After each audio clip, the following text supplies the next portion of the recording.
Class മുറികളെ ഹരിതാഭമാക്കി Kodakara government national boys high school.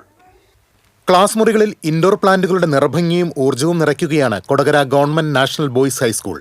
ലോക പ്രകൃതി സംരക്ഷണ ദിനം ആചരിച്ചതിന്റെ ഭാഗമായാണ് വിദ്യാലയത്തിൽ ഇത്തരത്തിലുള്ള വേറിട്ട പദ്ധതി നടപ്പിലാക്കിയത്. ക്ലാസ് അംഗങ്ങളിൽ ശുദ്ധവായു നിറച്ച് സുന്ദരമാക്കി വിദ്യാർത്ഥികളിൽ പ്രകൃതി സ്നേഹം വളർത്തുക എന്ന ലക്ഷ്യത്തോടെയാണ് വിദ്യാലയത്തിലെ ഇക്കോ ക്ലബ്ബും സ്കൗട്ട് സംഘടനയും ചേർന്ന് ഈ വേറിട്ട സംരംഭത്തിന് തുടക്കം കുറിച്ചത്.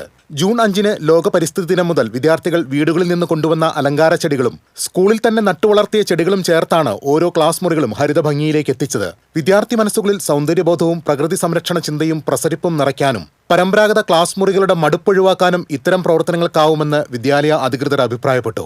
കൊടകര പഞ്ചായത്ത് പ്രസിഡന്റ് ജോയ് നെല്ലിശ്ശേരി പദ്ധതി ഉദ്ഘാടനം ചെയ്തു.